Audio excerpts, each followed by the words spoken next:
Hello दोस्तों, welcome to my channel. Bright Gyan set 28 होने वाला है। इससे पहले 27 सेट हो चुके हैं। अगर आप लोग नहीं देखे हैं तो प्लेलिस्ट बना हुआ है, आप लोग जा करके देख सकते हैं। चलिए स्टार्ट करते हैं बिना किसी देरी के। पहला सवाल है, ब्लैक होल का सिद्धांत का प्रतिपादन किसने किया? ब्लैक होल के बारे में पूछ रहा है। तो एस चंद्रशेखर। ठीक है, एस चंद्रशेखर। कैसे याद करोगे? ब्लैक होल अगर आपको देखना है तो आपको क्या करना पड़ेगा? चांद पे जाना पड़ेगा, तो चंद्रशेखर आपको याद आ जाएगा। ब्लैक होल देखना है तो कहाँ जाना होगा? चांद पे जाना होगा, तो चांद से याद आएगा चंद्रशेखर। ठीक है, चलिए अगला क्वेश्चन देखिएगा। बोतल का कॉर्क, जिसको कॉक बोलते हो, कॉर्क कहते हैं, किस वृक्ष की छाल से बनाया जाता है? आप देखे होंगे जो शराब होता है, शैंपेन देखे होंगे, उसका जो ढक्कन खोलता है तो देखते हैं जो निकलता है अंदर से शराब। ठीक है, शैंपेन जौ की शराब होती है। तो ये उस पर जो ढक्कन होता है किसका बना होता है? कॉर्क का बना होता है, आपने देखा होगा। ठीक है, इसी से कोशिका की खोज की गई थी, मृत कोशिका की। किसने की थी? Robert Hooke. रॉबर्ट हुक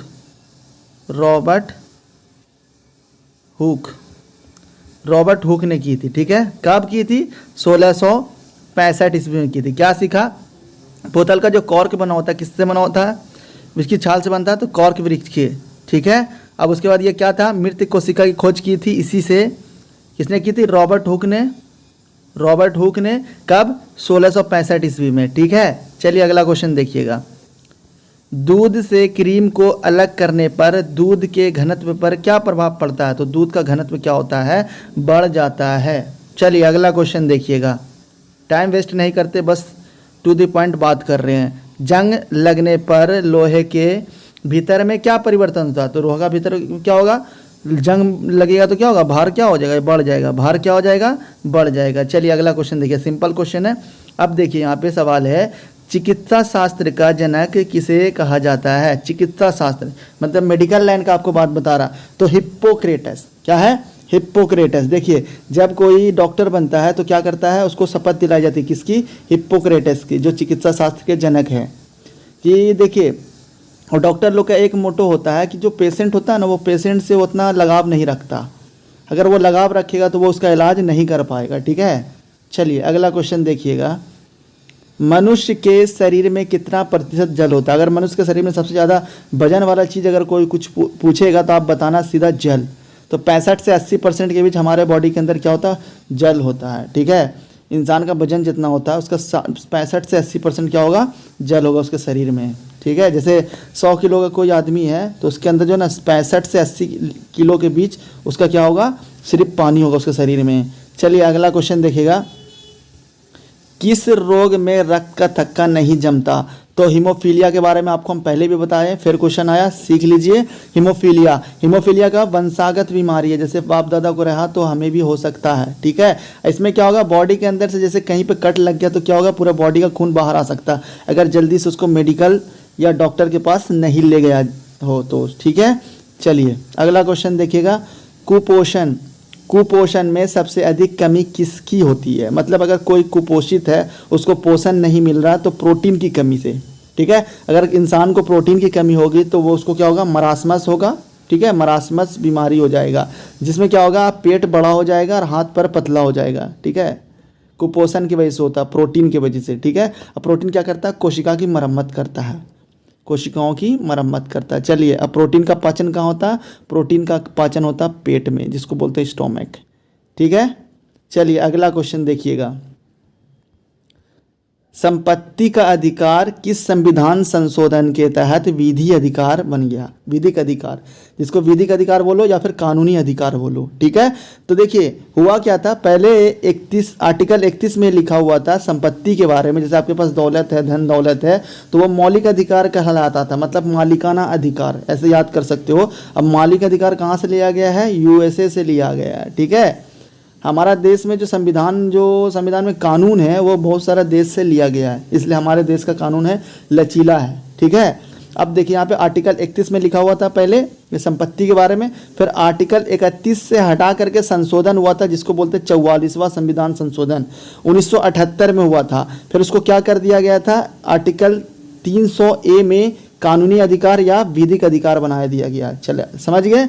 फिर से सुनिएगा देखिए, संपत्ति का अधिकार किस संविधान संशोधन के तहत विधि का अधिकार है बोलेगा तो आप आंसर क्या दोगे, 44वां संविधान संशोधन।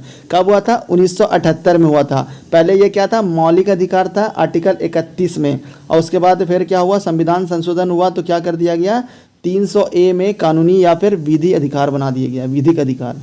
समझ गए। चलिए अगला क्वेश्चन देखिएगा।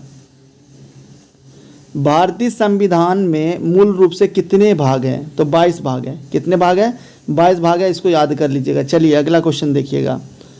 1972 से पहले किस राज्य का नाम नॉर्थ ईस्ट फ्रंटियर एजेंसी था, जिसको बोलते हैं नेफा, तो ये अरुणाचल प्रदेश को, ठीक है। सूरज सबसे पहले हिंदुस्तान में कहाँ दिखाई देती है, अरुणाचल प्रदेश में। अरुणाचल प्रदेश की राजधानी क्या है, ईटानगर, ठीक है। और सबसे पहले सुबह और सबसे पहले शाम कहाँ होगा, अरुणाचल प्रदेश, क्योंकि ये हिंदुस्तान के पूरब साइड पड़ता है। समझ गए। इसी का 1972 से पहले नाम क्या था, नेफा, नॉर्थ ईस्ट फ्रंटियर एजेंसी। चलिए अगला क्वेश्चन देखिएगा। पंचायती राज की स्थापना करने वाला पहला राज्य कौन सा है, तो राजस्थान है। याद रखिएगा, पंचायती राज है तो कौन होगा, राजस्थान है, 1959 में, ठीक है। 2 अक्टूबर, टोटल पूरा डेट अगर याद रखना है तो अच्छे से याद रख सकते हैं। ये गांधी जयंती के समय था 1959 में। समझ गए, राजस्थान। चलिए अगला क्वेश्चन देखिएगा। 8वीं अनुसूची में संविधान में कितने भाषा थे, तो 22 भाषा। कैसे याद रखना, आ भा, ठीक है। वो अगर 8 हो जाएगा, वो अगर भा से भाषा होगा, ठीक है। तो 8वीं अनुसूची में किसके बारे में लिखा हुआ, भाषा के बारे में। कितने भाषा, 22 भाषा में। समझ गए। चलिए अगला क्वेश्चन देखिएगा। राष्ट्रपति पर महाभियोग किस अनुच्छेद में हो सकता है, तो आर्टिकल 61 में राष्ट्रपति पर महाभियोग। महाभियोग क्या मतलब, राष्ट्रपति को हटाने की बात, ठीक है। अगर इंसान क्या है, वो लोग जो राष्ट्रपति से नाखुश है तो आर्टिकल 61 का उपयोग करके राष्ट्रपति पर महाभियोग चला सकता है, ठीक है। और राष्ट्रपति को उसका जवाब देना पड़ेगा अगर उसे पद पे बनाए रखना है तब। चलिए अगला क्वेश्चन देखिएगा। 1929 के लाहौर अधिवेशन की अध्यक्षता किसने की थी, 1929 में लाहौर में अधिवेशन हुआ था। लाहौर अभी कहाँ है, पाकिस्तान के अंदर है। पाकिस्तान की राजधानी क्या है, इस्लामाबाद। याद कर लीजिए, इस्लामाबाद। कोई सा भी क्वेश्चन आ सकता है, आपको पाकिस्तान से नफरत हो प्यार हो उससे मतलब नहीं है, ठीक है। देखिए, तो जवाहरलाल नेहरू प्रधानमंत्री थे पहले, वही थे, ठीक है।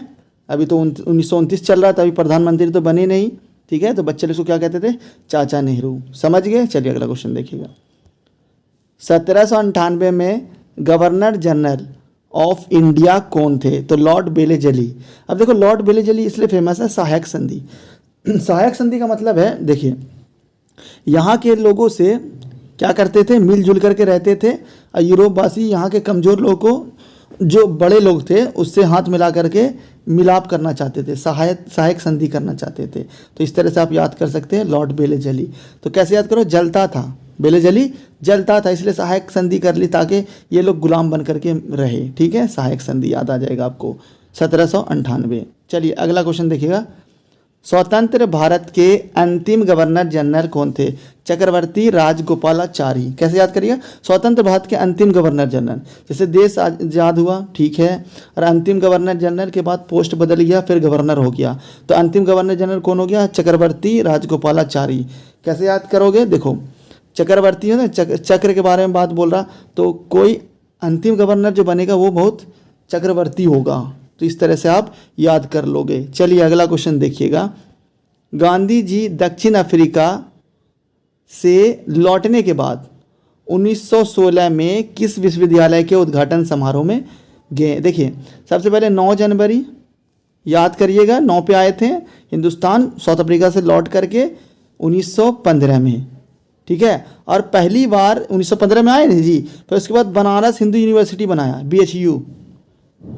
BHU बनारस हिंदू यूनिवर्सिटी बना, ठीक है, 1916 में। 15 में आए, एक साल के बाद आप याद कर लोगे 1916 में BHU। या फिर बनारस हिंदू यूनिवर्सिटी के सामने क्या बिक रहा था, आप छोला बिक रहा था, आप वहाँ खाए थे, आप इससे भी छोला से याद आएगा 16, ठीक है, समझ गए। चलिए अगला क्वेश्चन देखिएगा। दिल्ली को राजधानी बनाने की घोषणा जॉर्ज पंचम ने कब की थी, तो जॉर्ज पंचम आए थे, दिल्ली दरबार लगा था, ठीक है, तो 11 दिसंबर 1911 है, देखिए 11 है ना, यहाँ भी 11 है, तो 11 दिसंबर तो लास्ट हो रहा था साल, तो 1912 में इसकी घोषणा हो चुकी थी कि दिल्ली को राजधानी बनाया जाएगा। तो घोषणा जो हुआ था ना, तो 11 दिसंबर 1911 को हुआ, मगर ये कन्फर्म हो गया 1912 में, ठीक है। तो घोषणा को भी आप याद करोगे, 11 दिसंबर 1911, आखिरी साल के आखिरी महीने में, ठीक है। आज के लिए इतना सा ही रहने दीजिए और सब्सक्राइब कीजिए चैनल को, लाइक कीजिए, कमेंट कीजिए और अपने फैमिली को बढ़ाइए, ठीक है, अपने यूट्यूब फैमिली को बढ़ाइए। चलिए, थैंक यू फॉर वॉचिंग।